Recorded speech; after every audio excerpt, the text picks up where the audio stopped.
Hey there, and welcome to this edition of Going Green with Sanit. Today, we are here within the close vicinity of the Wilpattu National Park, and we are here to see an organization and a hotel stay that embodies every possible dimension of an eco-friendly destination.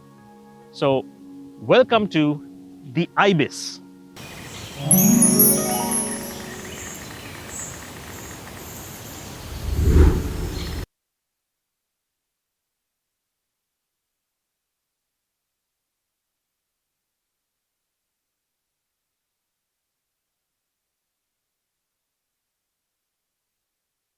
So, we're sitting down with one half of the dynamic duo behind the Ibis Wilpattu. Meet Mr. Jeevaka Perera, who with his wife Siobhan are the creators, owners, the managers of this place.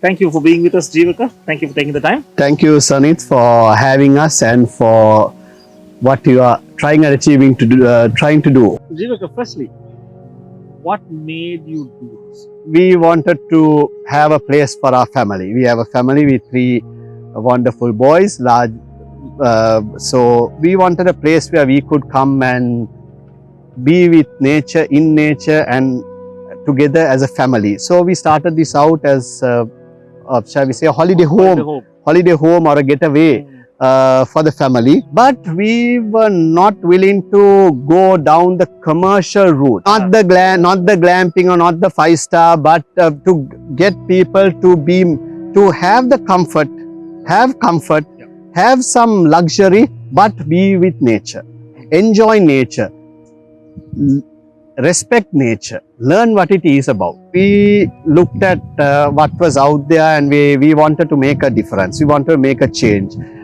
We hear about lot of people, we see a lot of people giving interviews, a lot of people, if you go on Facebook, they have a lot to say about environmental issues. But what do we actually do about it? This is our question. What have we, or what have I as a human being, what have I done to make a difference?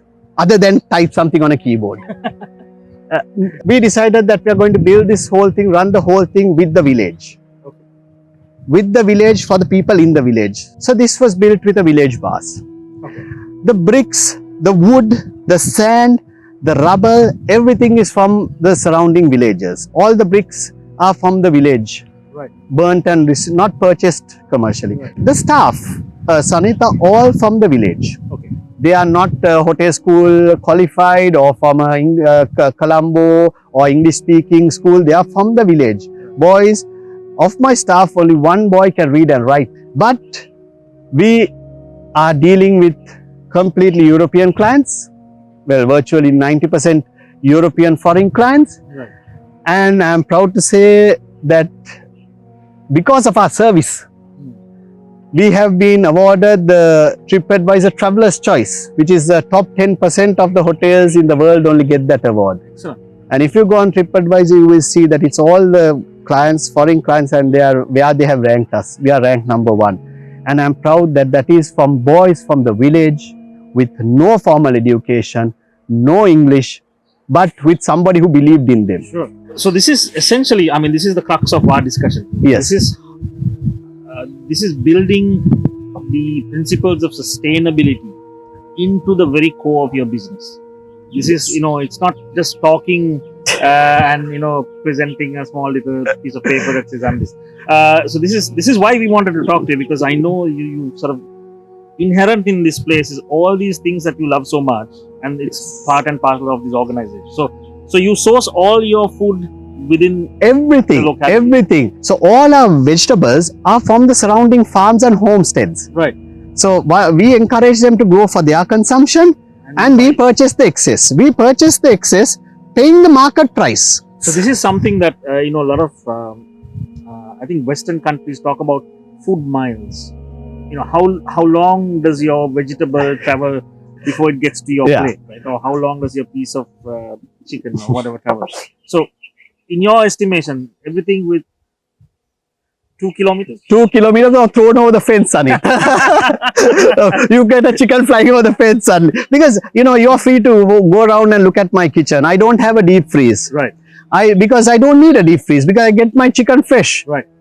And a lot of people don't understand that the moment you add things like refrigerators and ice, because it adds the greenhouse gases to the atmosphere. That is from the environmental side. But if you talk from a business side, because that is people, environment, they like to use it to make money. Yeah. But if doing something for the environment affects their bottom line, then they don't want to do it. Yeah. So, but for those people, I would like to say is that this helps, because I don't need a deep freeze. I don't need the power for a deep freeze. And I'm getting the chicken fresh, so I don't need to defrost it. Right. It tastes so much better. I'm sure it does. Because it's not been in the fridge for a month or 2 months. So, all in all, I think it's a win-win.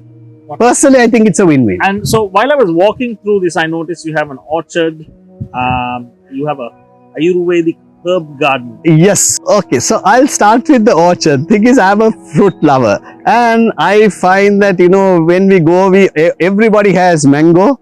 We have only what we want to eat, and if you go, we have apples and grapes. But we don't see Ugurasa now. We don't see Lowi.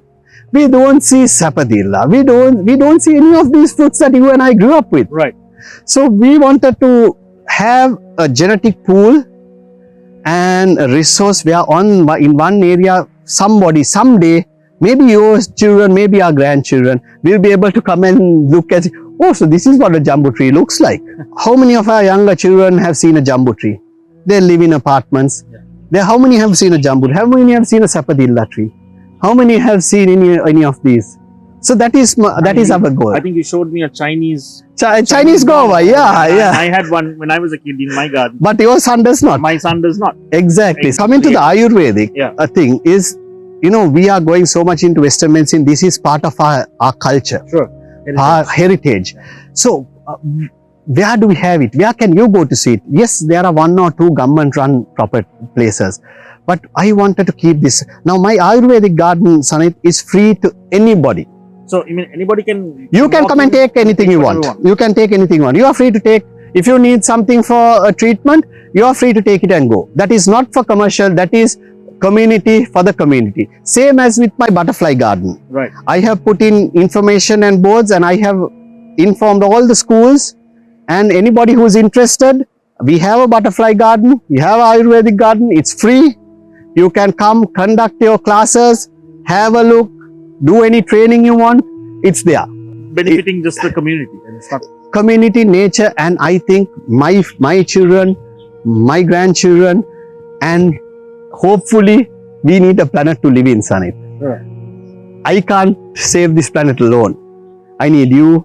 We need everybody. The organic also, I would like to touch on what we do with the heirloom rices. Yeah. We are all eating GM modified and all these created rices. Right. But it has been proved. Yeah. It's proved, scientifically proved, that our heirloom rices, which were eaten by from our kings 3,000 years ago, right, that those are very much more healthier for you. It's very low on the glycemic index. Fiber content is higher. Nutrition value is higher. You don't need pesticides or chemicals to grow it. That's an important thing. You don't need pesticides and chemicals to grow it. Why are people not doing that? The yield is less. The yield is less. Also, we like to talk about organic, but we don't want to pay the price. Right. Okay.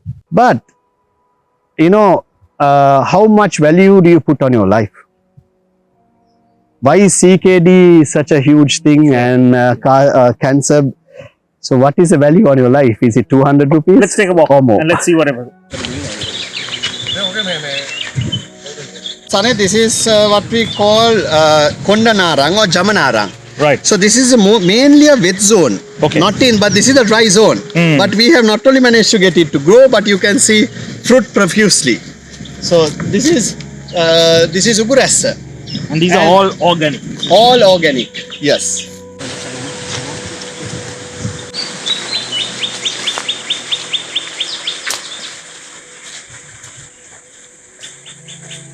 Are these your guests who have planted your... Yes, Sanid. Our guests, we encourage our guests to contribute and help and get involved in, this year block of about 3 acres, 3 to 4 acres of, I'm trying to remove the invasive species and we are assisted So reforestation. this is an assisted reforestation project. Assisted reforestation project and using all endemic plants. So like this, we have guests. I will show you more foreign guests, European guests, local. Anybody who wants to, they have the opportunity To to plant, put in a species. plant. And you give them the plants. Plant is given to them as well. So Jeevaka, this is your paddy field, the organic paddy field. All the rice you serve comes from here. It comes from here. We have excess as well, Sunny. Okay. So we sell it. We sell it in Colombo to like family and friends. We call it Native Bounty, Okay. and it's available in Colombo as well for on people who contact Right. people. We have certain Person. yeah, because So it's not a big quantity. But it's a essential part of this holistic approach that you take. yes, So where you're growing stuff here and what you don't consume, you sell, you give it to the villagers or you buy from the villagers. It's part of this entire ecosystem that you built up. we have to we are all part of it. It is like this it's like all our wildlife enthusiasts and wildlife people, Sunny. They, according to, if you go on FB into any of these wildlife groups, you will see it's only leopards. So Right. that is not the only animal we have in this country, Right. and the leopard needs all these other animals to survive. Correct. And nobody looks So, after the other so animals. nobody is bothered. Nobody. Do you see how many photographs do you see of a lizard, Right. of maybe a gecko, a frog? Right. You were telling me that you have loris coming into this. We do have. We And have. you have pictures of it. We have pictures of it. It's there. We have pictures of it. We have about 6 lorries. We started this as a project. There, again, a boy from the village. He's in charge. He's maintaining data. Right. He's recording. He does night safaris, which he gets paid for. So, that's again he part of. conducts night safaris here on and to try and look at the loris. Yes, he does, and that income is for him. So that we Not- have not done. you. No, we don't. That is he. That because that's his project. Okay. I give him the land and the equipment as my support towards the project, Right. and he does it, and the income is for him. They can pay him directly, or they can pay. We don't mind because it's for him. Because then he goes and he's not only here. He goes and spreads the word in the village, and the village starts maybe protecting the roads.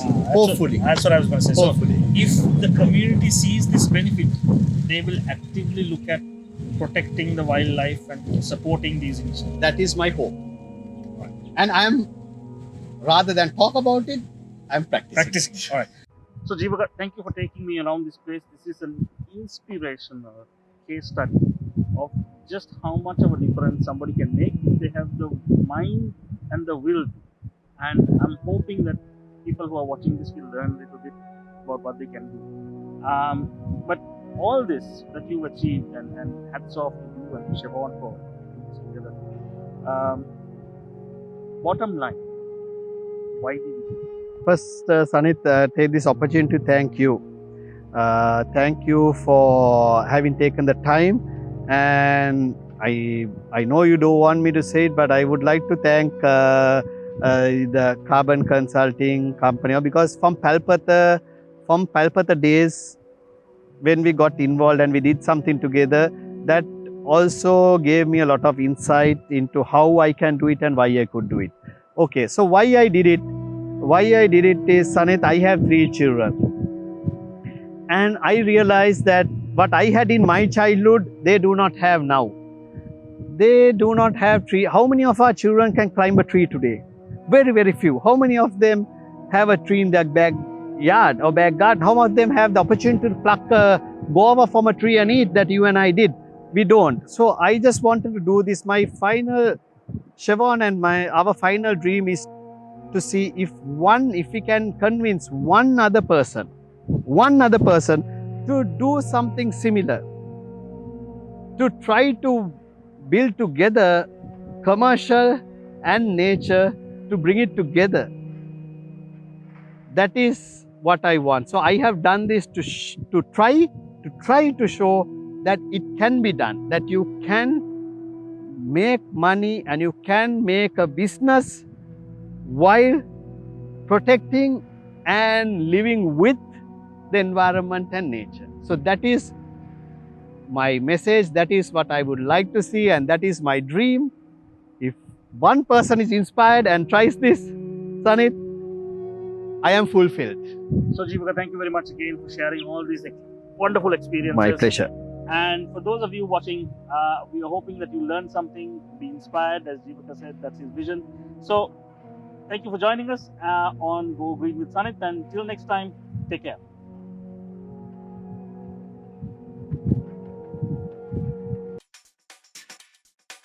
Let's begin now.